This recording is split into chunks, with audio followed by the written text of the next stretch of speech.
Assalamualaikum warahmatullahi wabarakatuh. Salam sejahtera bagi kita semua. Bapak Ibu asesor yang terhormat, perkenalkan, nama saya Saiful Bahri, Sarjana Sains Majeta Sains. Saya adalah dosen tetap Prodi S1 Farmasi, Fakultas Farmasi, Institut Sains dan Teknologi Nasional Jakarta.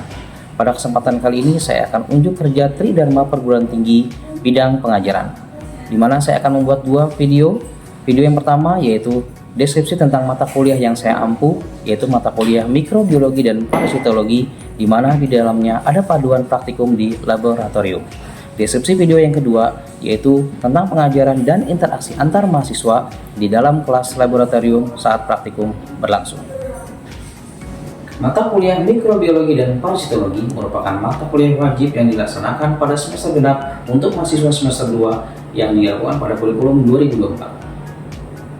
Adapun deskripsi mata kuliah mikrobiologi dan parasitologi yaitu mempelajari mengenai definisi dan ruang lingkup mikrobiologi dan parasitologi, klasifikasi mikroorganisme dan macam-macam kategori parasit, faktor-faktor yang mempengaruhi pertumbuhan mikroorganisme, pengendalian pertumbuhan mikroorganisme dan parasit, identifikasi mikroorganisme, patogenitas mikroorganisme dan parasit, penyebaran dan siklus hidup patogen dan parasit, pengobatan infeksi mikroorganisme dan parasit, mekanisme kerja antimikroba dan antiparasit, serta pengembangan obat antimikroba dan antiparasit. Sedangkan untuk materi pembelajaran dalam mikrobiologi dan parasitologi, yang pertama pendahuluan, yang kedua akan membahas tentang bakteri, yang ketiga tentang virus, yang keempat tentang fungi, dan yang kelima tentang faktor pertumbuhan mikroorganisme, yang keenam isolasi dan identifikasi mikroorganisme, yang terakhir pengendalian pertumbuhan mikroorganisme, sterilisasi dan desinfeksi. Untuk materi setelah UTS akan ada di sana patogenitas dan infeksi, agen antimikroba, pengertian parasit, protozoa, mikosis, helminthes dan vektor serta macam-macamnya, dan berbagai metode diagnosis infeksi oleh parasit serta contoh studi kasus infeksi oleh parasit. Selanjutnya, saya akan unjuk kerja Tridharma Perguruan Tinggi mengenai bidang pengajaran. Saya akan mengambil contoh pada poin atau pada bab ke-6 yaitu mengenai isolasi mikroorganisme. Waalaikumsalam warahmatullahi wabarakatuh. Ya, selamat pagi. Hari ini kita mulai praktikum pertama di lab ya. Di awal kemarin sudah responsif pertemuan 1, 2, 3, pengenalan sampai ke media pertumbuhan. Sudah ya? Kemarin juga sudah ada persiapan untuk praktikum, ada tiket ya, sudah tahu cara buat media gimana gitu ya. Yang hadir pasti tahu nanti ya, ada yang hadir mungkin di sini. Apa hadir semua? Pada saat tiket kemarin ada yang hadir tidak ya. Nah, berharap sih hadir semua karena praktikumnya kan kalian dilepas ya dengan asisten gitu kan. Awalnya tes responsi dengan dosen, kemudian kalian praktikum mandiri gitu ya di dalam asisten. Nah, hari ini kita akan coba membahas bab ke-4 dan ke-5 isolasi dan apa? Penentuan angka rumah. Apa isolasi? Kalian tahu isolasi apa? Ayo. Bisa? Mikroorganisme dari lingkungan asalnya ke lingkungan yang terisolir, yaitu di laboratorium ya. Nah, di sini nanti konten materi kita yang pertama definisi ya, dan definisi isolasi mikroorganisme, dan sumber isolasi, tahapan, metode dan prosedur kerja ya. Nah, untuk prosedur kerja nanti kita akan kondisikan dengan sampel yang kalian sudah siapkan. Sudah ditentukan? Karena kalau di lingkungan nanti dia akan bercampur dengan siapapun dengan jenis beberapa mikroorganisme lainnya. Nah, dengan isolasi kita bisa melakukan itu sendiri. Oh, ini isolat A, isolat B, isolat C, dan seterusnya. Tujuannya apa? Tadi ada pertanyaan kan? Nah, ini tujuannya mendapatkan biakan murni. Ya, biakan murni merupakan biakan yang sel-selnya berasal dari penggunaan suatu sel tunggal. Jadi kalau nanti kalian melakukan isolasi, baik itu dari sampel jamu, kemudian dari jari, ya kan? Ada yang dari wajah, kan ada nanti ya. Nah, di sini sumbernya ya, ada tanah ya, kemudian ada tanaman, makanan, minuman, udara, dan anggota tubuh ya. Nanti kita akan coba untuk anggota tubuh, ada yang dari jari ya, kalau nggak salah ya di sini ya, sama wajah ya. Nanti kita akan coba mana wajahnya sebenarnya, coba kita hampir semua kita pasti ada ya. Tahapannya pertama di sini sampel ya nanti ya, sampel apapun itu, misalkan dari bahan tanah, ya kemudian makanan yang sifatnya masih bercampur seperti itu ya, kita harus hancurkan dulu homogenisasi dari sini. Ya, ini sampel tanah yang homogenisasi dengan apa? Larutnya apa biasanya? Aqueous. Ada lagi? Na apa? NaCl. NaCl berapa persen? 0,85. 0,85 aja. Dan 0, kisaran ya, kisaran 0,85 sampai 0,9 itu sebutnya NaCl. NaCl apa? Fisiologis. Kalau steril belum tentu. Tapi itu kalau 0,85 dan 0,9 itu sebutnya NaCl fisiologis. Kenapa disebut fisiologis? Karena mirip cairan tubuh. Cairan tubuh yang mana? Cairan tubuh banyak. Cairan tubuh betul? Cairan tubuh betul? Cairan tubuh betul? Bukan. Cairan apa? Cairan isi? Cairan isi? Ya betul nanti Indonesia jawab betul berikutnya. Cairan isi? Sel. Ya, isi tubuh. Kalau tubuh kan sifatnya umum ya. Kalau sel benar-benar di semua tubuh kita ada sel. Nah, di sel itu ada namanya cairan isi sel. Apa sebutnya cairan isi sel? Sitoplasma. Nah, baru nanti sama dia dengan cairan isi sel bersifat isotonis. Ya, bukan hipertonis, bukan hipotonis. Kalau isotonis gimana maksudnya? Ya karena sama, jadi kita tidak akan merusak sel. Ya, tidak akan merusak isi sel. Nah, jadi makanya kita gunakan NaCl untuk memobilisasi sampel kita. TBWD tidak terlalu banyak untuk dihitung. TSUD sedikit. Nah, nanti ada syaratnya kalau masalah berapa koloni yang bisa dihitung, yang bisa dianggap untuk penghitungan. Jumlah koloninya, range-nya berapa? 25 sampai 250. Ya. Siapa? Rumus CFU. Koloni forming. CFU apa? CFU apa CFU apa CPU? Pakai F, panta. Ya. Koloni forming unit ya.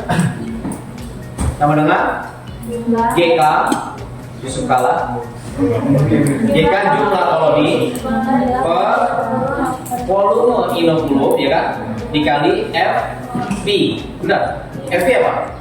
Faktor ngejaran ini ya, ini ya, jumlah koloni tadi 230 ya, dibagi volume inokulum. Volume yang mana? Nah ini masuk ini ke sini. Berapa volumenya? Berapa? Oh, ini dari pengasuh ngejaran nih 1, 2, 3, 4, 5. Berapa masing-masing mencapai? Ada bedanya kan, pertanyaan korpret sama split beda biasanya. Kalau korpret umumnya berapa? Umumnya 0,1. Benar? 0,5. Yang korpret? No, bukan per menit, tapi berapa yang dikalkulasikan di sini? 1 mili. Untuk yang splitter umumnya 0,1 mili, ya, 1000 mili atau 1000 mikrolit. Dan satunya jangan bingung ya.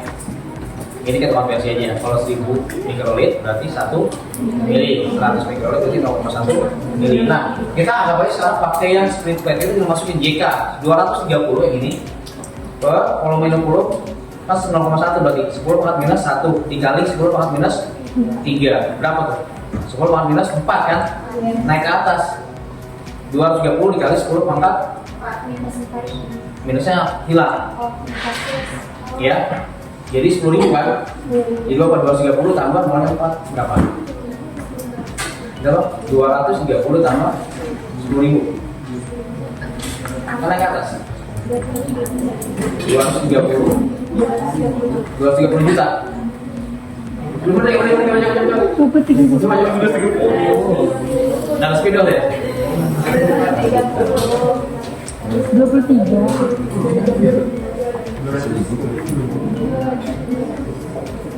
Gini kan ya?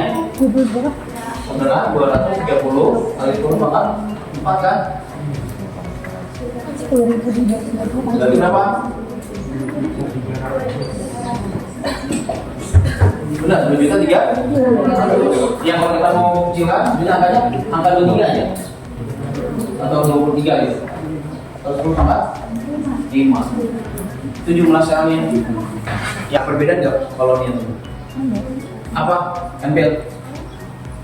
Kalau misalkan kita pakai yang disebar itu untuk pertumbuhannya itu lebih menyebar Pak.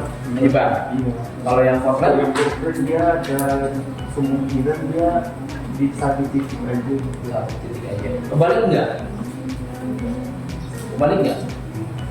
Ya, nanti ada kayak seperti itu jawabannya. Tapi kayak kebalik ya, putar ya. Kalau corporate satu titik aja betul nggak? Tapi nanti kita luaskan ya jawabannya. Apa coba? Kalau corporate dicampur sumber daya kolamnya dengan medianya. Kalau split rate dia di permukaan itu dijelaskan. Apa perbedaannya? Absensi sekitar dulu.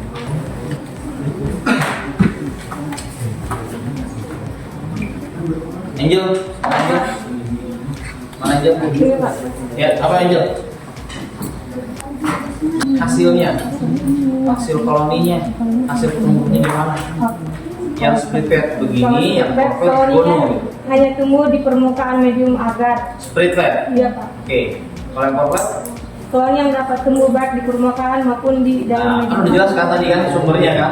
Kita campur otomatis kalau dia survive dengan medium yang disediakan atau nutrisi yang ada, dia bisa tumbuh di semua. Dicampur itu mau di atas, di tengah, di bawah. Tergantung dia sifatnya gimana. Aerob kah, anaerob kah? Maksud gimana? Kan mikroorganisme itu ada yang sifatnya aerob, dia butuh oksigen. Maunya di atas, dia di permukaan tumbuh. Nah, bisa aja yang di bawah aerob dia tumbuh. Nah, kalau split plate dia umumnya hanya tumbuh di apa di mana? Di permukaan aja kan, karena kita coba dia tambahkan di atas permukaan media aja seperti itu ya. Oke, absennya bisa nanti dari media. Oke, berikutnya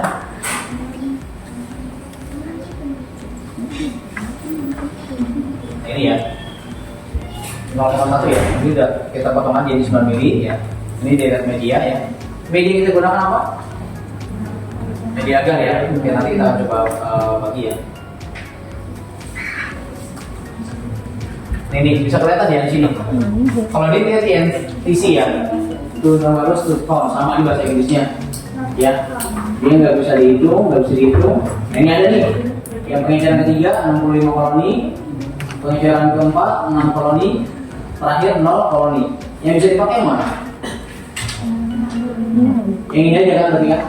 Yang ketiga. Berarti kalau kita hitung 65 per 10 pangkat minus 1 dikali 10 pangkat minus 3. Ya naik ke atas. 65 dikali 10 pangkat 4 atau 60 650 ribu. Bener kan?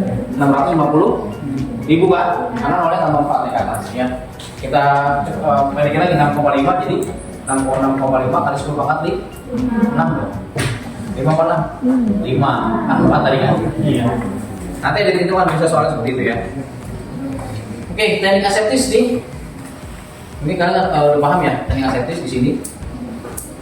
Praktikan atau tugas ya ditahan sesuai SOP ya. Jadi dia sebelum isolasi ya. Kemudian nanti meja kerja, ya sterilisasi meja ya. Menggunakan alkohol 70%. ya. Semprot ya, angkat semua. Handphone masukkan dulu semua ya. Kemudian ya kalau kalian menggunakan ada cincin, jam tangan kalau di bulan minggu kalau mau kerja dilepaskan. Bukunya dicop, dicopot, digunting, kalau aja, dicopot, ya, ya, digunting ya kalau terlalu panjang. Kalau kalian mau nanti kerja di mikro, ya kita mencari atau mencari cara jangan sampai sumber kontaminasi terlalu banyak dari kita sendiri. Walaupun di lingkungan kita nggak tahu nih, ya dari sumber kita sendiri seperti itu ya. Nah seperti ini ya dibersihkan dengan alkohol ya. Ya, ini gunakan kalian ya. Jangan lupa ya, kalau kalian menggunakan alkohol, kalau masih basah jangan terlalu dekat dengan pembakaran spiritus. Ini sebutnya apa? Pembakar spir? Siapa yang bilang bunsen? Kenapa saya nggak mau pakai bunsen? Ini. Karena bukan bunsen, bukan ini. Kalau bunsen itu, mungkin di lab dia pernah lihat ya. Bukan. Bunsen itu dia, ya, kalau kalian sama dia buat pemanas juga. Biar kalian tahu ya, bunsen bedain ini suka salah ya. Yang dia mau sidang juga ada bunsen itu dianggapnya sama. Ini. Nah ini kan bongkar spiritus ya. Nah ini bunsen. Ini ya, bedanya apa? Nih, agak jadi ngapa ya? Kita pasti munculnya di sini ya. Oh langsung. Nah ini, ya. Bedanya apa? Bahan bakarnya. Kalau bunsen menggunakan gas. Kalau mau bakar spiritus, ya spiritus. Jadi kalau kalian ada titik, tulisnya jangan bunsen, karena kita nggak punya. Ada bunsen di panahnya, tapi nggak punya selangnya, pipanya segala macam. Yang konektornya lah, nggak ada. Karena mau nyebutnya bunsen, bukan. Bunsen itu ini kepalanya.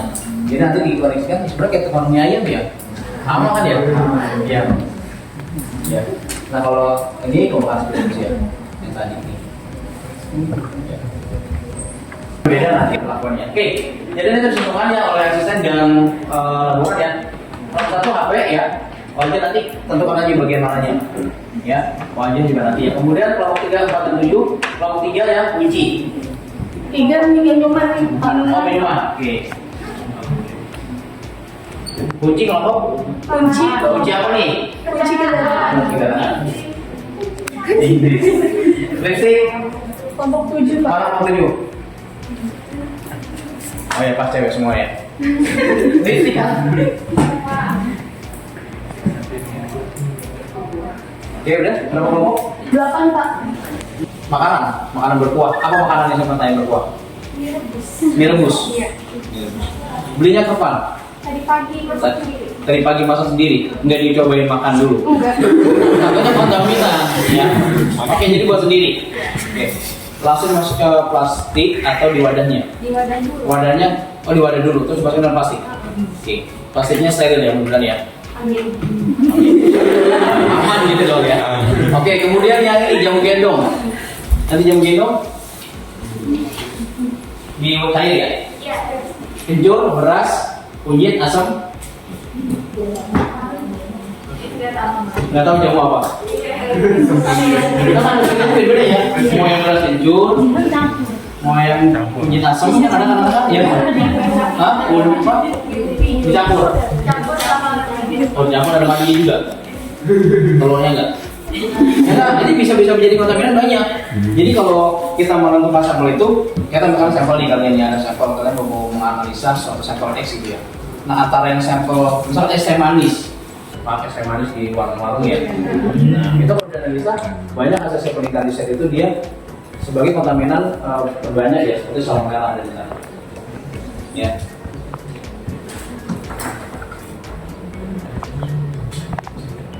Nah nanti kalian coba buat tabel ya. Ini nanti diperagakan ya tabel ya. Nah ini kalau misalnya relokasi, misalkan kalian menggunakan apa wajah, yang nanti akan diperagakan wajah ya. Gimana cara pengambilannya? Menggunakan cotton swab ya. Ini ada cotton swab, cotton bud sama, ya.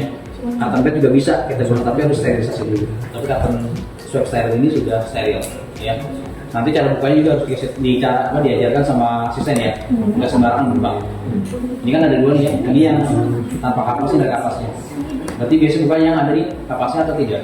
Oke, nanti diajarkan ya. Kemudian ini tabelnya, ya. Nah nanti disesuaikan aja. Misalnya tabel hasil isolasi dari anggota tubuh, ya. Jari misalkan sebelum cuci tangan sama yang sudah dicuci, yang dipotong sama yang belum dipotong, gitu ya. Bukunya misalkan, ya, bukan jarinya. Ya. Kalau tergantung sampelnya nanti ya. Kemudian ini ya dari pusat bubuk ada apa tadi ya? Pusat bubuk ya. Yang serbuk. Ada Pak jamu. Ini sebar aja kan? Enggak. Apa diencerin dulu? Oh berarti diencerkan. Oke nggak apa-apa. Ini yang kalau ada saus ya cilok, ini yang sebelumnya ya. Nah ini kan hasilnya seperti ini. Ini contoh aja. Ya. Oke nanti mungkin di share ya hasil apa tabel pengamatannya. Oke, cukup. Ada pertanyaan sampai di sini? Silakan. Sebelum masuk angka penentuan angka kuman, sedikit nanti lanjutan aja sih, ya. Masih ada terus Pak? Datanya digabung nggak nanti? Karena hasil isolasi. Iya, ini nggak boleh itu data kelas, tapi maksudnya kan diisolasi. Nanti dapat data tuh angka, itu buat angka kuman juga kan? Kalau angka kuman pakai apa sampelnya? Sama Pak? Sama kan dia, berarti praktikumnya 2 topik nih. Iya. Jadi 2 topik ini sekaligus gitu. Iya. Nah, jadi tekniknya isolasi, nanti ada datanya jadi angka kuman. Iya. Yang kuman itu bisa didapatkan dari yang pengenceran tadi, paling gampang nih, ya. Oke, sekian dulu. Nah, nanti dalam angka kuman itu kita bisa menentukan pengukuran jumlah sel sama pengukuran massa sel. Kalau jumlah sel, ya itu kita hitung koloninya, karena berasal dari sel tadi. Kalau biomassa, massa sel itu biasanya kita biomassa ditimbang. Misal kita membutuhkan jamur, kemudian kita mengukurnya kan susah dihitung, dia miselium, kan bisa dihitung selnya. Tapi kalau yang hamil kita bisa hitung sel. Tapi kalau yang kapang itu kan miselium. Di teori ini siapa? Bupati ini ya, menjelaskan mikologi. Umi siapa yang menjelaskan? Ufil ya. Kan ada tuh ada perbedaan, ada kapang, ada kamit kan. Kalau kamit itu biasanya unisel, ada sel tunggal. Kalau yang kapang biasanya dia miselium. Nah, untuk menentukan berapa jumlahnya kita menentukan biomassa, kita timbang, kita ada caranya nanti ya. Kalau yang jamur ya. Nah, pengukuran jumlah sel ya dapat dilakukan dengan 2 cara. Pertama cara langsung sama yang tidak langsung. Yang langsung ya. Hasil di sini tuh ada kotak-kotak kecil seperti ini. Nah, ini anggap aja ini sel ya, kecil bukan sel, ini sel ya, sel mikroba. Kita hitung. Kita hitungnya mau polanya seperti ini. Nah, ini ya. Ini pola-polanya. Nah, ini. Kita hitung nih. Kalau ini gampang didiam kan? 1, 2, 3, 4, 5, 6. Kita mau ngitung berapa? Satu kotak berapa kita catat. Kalau mau ingat, satu kotak kita hitung 3. Oh, kotak 2, 2. Kotak 3, 3. Kotak ini 5 misalnya. Kita jumlah, itu jumlah koloninya. Jumlah selnya. Paham ya? Jumlah selnya. Dan seperti ini nih. Nanti dihitung di jumlah ya. Nah, ini gambarannya. Ini selnya. Tapi syaratnya tadi jangan yang motil, susah. Ya, dia bergerak terus. Ya, ini jumlah sel. Kali ini rumusnya 1,25 kali 10,6. Ini dari satuan ini ya, kacanya ya. Ini ada catat kacanya di sini. Kita jarang pakai menggunakan ini biasanya. Ya, biasanya kita lebih enak dari yang tidak langsung. Ini cara langsung dengan metode Ketrakorser tadi ya. Ini. Ya, sampling chamber ya, chamber. Nah, kemudian yang tidak langsung, nah, tadi kan ada 3 ya, yang langsung ya, ada 3 kan tadi ya di sini, ya. Metode Blin sama Smithorn kita biasanya menggunakan ini enggak. Dia untuk mikrobiologi banget, dalam biologi baru kita menggunakan ini, ya. Oke, kita lompat aja langsung ke yang metode tidak langsung. Nah, sekarang metode kita metode tidak langsung. Hasil perhitungan mikroba baru dapat diperoleh kemudian setelah dilakukan perlakuan terlebih dahulu. Hasil perhitungan tidak langsung akan menunjukkan mikroba yang masih hidup saja. Maksudnya apa tidak langsung? Itu tadi kalian kan bikin pengejaran dulu, homogenisasi sampel. Kalau ya sampelnya susah dideteksinya, ya dilunakan, dihancurkan, campuran RCL dihancurkan, diencerkan baru di seri pengejaran, diteteskan, dioperasikan, kemudian disebar. Kemudian diapain? Diinkubasi, nunggu kan, berarti tidak langsung, berarti nggak hari.